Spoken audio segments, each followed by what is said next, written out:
In-game photography is a fairly recent intermedial phenomenon, combining two previously thought distinct media together. In-game photography takes the younger medium of video games and remediates photography by means of simulation. In-game photography has been around since the late 90s, with games like Pokemon Snap, where the players inhabit the role of a photographer, capturing images to score points. Nowadays, many games come with their own dedicated photo mode. Put simply, players can pause the game, manipulate a scene, and take a screenshot. The characteristics of in-game photography fit within the post-photography paradigm, as it ingrains itself in asking if there is truth within images, authenticity in digital culture, as well as challenging the traditional conventions and credibility of photographs. Chapter 1. Literature Review Summary. In-game photography can be split into four categories. Simulated photography practices tied to the gameplay experience, photo mode where photographic elements are simulated but separate from the gameplay, artistic screenshotting where players develop their own creative techniques when capturing and can extend beyond the screen, and lastly, through game mods, modifying the game's code, transforming an image beyond the game itself. Of course, these can overlap depending on the individual player's process. In-game photography goes beyond gameplay and into independent player production. This production of digital images and sharing on digital platforms blurs the lines between screenshot and photo aesthetics. This remediation of the video game's camera is essential for creative work, as players have creative control over composition, subject matter, lighting, and tone. In-game photography serves a similar function as real-world photos as they highlight events and document sights seen.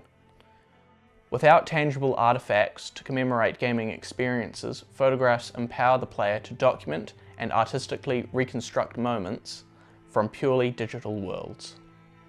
Players behave as virtual tourists when they inhabit the world of a game, taking photos to commemorate their travels, record experiences, and present their experiences to others, exemplifying a "I was here" or "I did this" mindset. The role of video game photographs can be further categorized as vehicles for storytelling, creative trophies, and aesthetic tokens. In the context of video games, we need to re-examine our traditional understanding of the camera and photographers and our relationship with it. Video games provide an opportunity to engage with recognizable photographic elements within different settings. Chapter 2. Methodology. Drawing from ideas connected to the post-photography paradigm and taking an autoethnographic approach, I collected my information in two ways. First was by playing a selection of relatively current video games which have photo modes. Those being Cyberpunk 2077, Spider-Man 2, Ghost of Tsushima, and The Witcher 3 Wild Hunt, switching between PlayStation 5 and the PC. The second collection method was to watch online videos of other people playing and interacting with photography in games, such as Gran Turismo 7 and Senua's Saga Hellblade 2. While playing and watching these games, I engaged in photographic practices and wrote down my observations. Using visual and textual methods to analyze my images taken and video recorded, I've drawn comparisons between conventional photography practices and in-game photography, and have formulated these research questions. How do post-photography frameworks inform contemporary developments in in-game photography? How do key photographic conventions and strategies inform in-game photographic practices? What are the limitations of current photographic practices in video games? And what can video games do that conventional photography cannot? Chapter 3. Findings. In-game photography is part of the post-photography framework, as it further shifts how we perceive images. Like conventional photography, it conveys a truth, but not in the traditional sense, as the experience of playing and photographing are both representations of fiction and reality. In one sense, players are experiencing a fictional world and story they know is not real, but at the same time, players are documenting through photography their own experience. This coincides with Betsy Book's 2003 claim that players act as virtual tourists taking photos to commemorate their travels, as it's a form of memory making within the virtual, and therefore exists in a state of actuality. Post-photography challenges the notions of originality, as the digital world allows photos to be replicated, combined, recontextualized, remediated, and so on. In-game photography, like other post-photography pursuits, appropriates and edits images as legitimate forms of artistic expression. Game artists and developers are aware that their work goes beyond their virtual world and into the larger iconosphere, the all-encompassing universe of images that we produce and inhabit. Hence, they give their customers the very tools in which players can remediate their games. In-game photography also expands upon the ambiguousness of authorship in post-photography. Individual game artists and developers work on shaping the landscape, populating vegetation, painting the skybox, coding simulated light, animating the environments, characters, and more. There is individual ownership in these artists' work and a collective ownership under their production studios. But through my photographic eye, I've brought these individual elements together to create a new and focused version of the game in image form. The result is a collaboration which even I feel I have not sole ownership over. As a digital photographer, I am able to bring most of my knowledge and process into the way I photograph virtual spaces and people. Photo modes also allow me to conduct my process in my preferred order of operations. I usually start by blocking or deciding a subject's pose before shaping the camera's composition. I determine focal length, framing, height, proximity of the camera to the subject, aperture, and focus. From there, I manipulate the lighting before adjusting the post-production features. Once I've finished this process, I may take a few test shots before making finer adjustments until I'm satisfied. I noticed that generally when I played games from a third-person perspective, more often I focused on capturing images of the player character and them in their environment. I attribute this towards watching the player character during gameplay more than anything else on screen.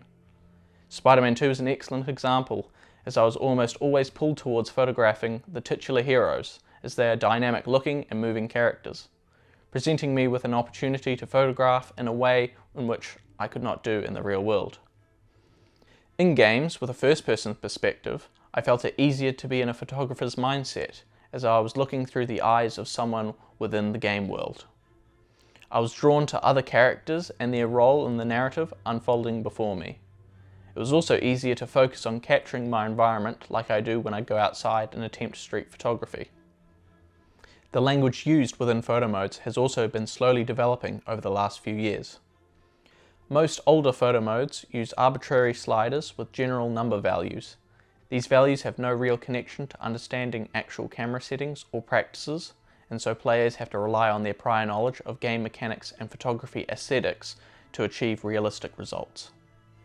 However, there is a growing shift towards using technical terminology with more accurately simulated camera tools.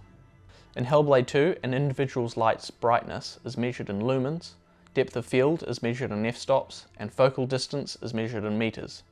Ghost of Tsushima has accurate focal lengths in millimeters and aspect ratios to simulate movie experiences. And Gran Turismo 7 has shutter speeds ranging from 1 second to 1/8000th of a second, as well as differing focus types, among other intricate settings. The biggest limitations that restrict a player in in-game photography are the hardware and software limitations. Console players are restricted to what they currently own for a console generation, lasting about 8 years, before an upgrade comes along. PC players also have this issue, but have more control over specific components to upgrade, i.e. RAM, storage, graphics card, processor, monitor, etc. All of these components affect the level of detail capable of rendering in real time. Each game is different, whether it be scale, style, detail, game engines, each with their own pros and cons. If a game has an attached photo mode, the user experience will be different across games and engines. Hence, every game is a new camera where the player must adapt and learn as they go. The other main limitation which impacts a player's aspirations for in-game photography is that it cannot replicate all of the same features of conventional photography. Key aspects, mainly motion through shutter speed and the relationship between shutter speed, aperture and ISO, are not represented in in-game photographic practices. Shutter speed serves as a way to control how motion is portrayed in an image, and games are impacted by this function of photography because of the display and high refresh rate of a monitor. Each image seen on screen is outputted many times a second. To our eyes, we develop motion and motion blur between these frames, but a screenshot is capturing one image from one of these frames. Gran Turismo 7 has attempted to simulate shutter speed and motion blur by combining frames to create a smooth motion path. Results vary from exceptional to not enough frames, resulting in a stepped blur effect and strobe-like trails on lights. Photography within the virtual space does have advantages that conventional photography cannot replicate. Video games also provide a lower bar for entry into photography as an art form. A console combined with a game is generally cheaper than a professional camera, additional gear, and setups which games can simulate. Video games allow a photographer to repeat or find the decisive moment multiple times to an extent. An in-game photographer can do this in two ways. Once the virtual photographer has found the moment they want to capture, photo mode pauses the game and allows you to create your image.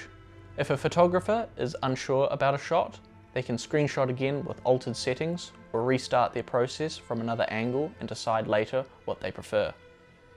The only issue is that once a player exits the photo mode, that moment is gone. The other way to repeat the decisive moment is to reload the save and try and find that moment again. This can be repeated as many times as needed as long as you have the save file. However, this can only be replicated during scripted events. Events outside of quests are dynamic and randomly generated by NPC simulations and interactions, common in open world games and cannot be recreated exactly. Most conventional photography is edited before they are finished images to be viewed by others. In-game photography incorporates some post-production features before the image is captured, so editing is optional.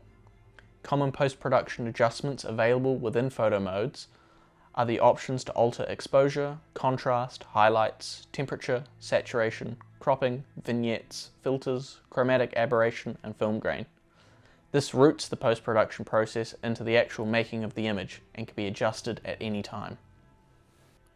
In-game photography is a new post-photography medium.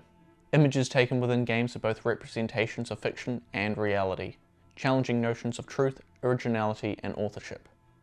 In-game photo modes are an optional component not directly tied to the game-playing experience, but allow gamers to become photographers and capture the way they perceive their virtual environments and tell new stories.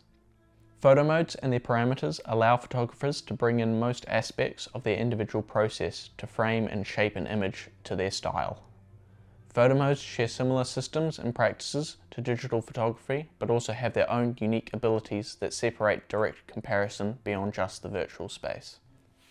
I believe in-game photography has great potential and can be a tool for learning basic practices of photography, but is limited by its current cameraless simulation and technology with room for future improvement. I hope you enjoyed this dive into video game photography. Please let me know down below your experience with the medium and where you want to see it develop next.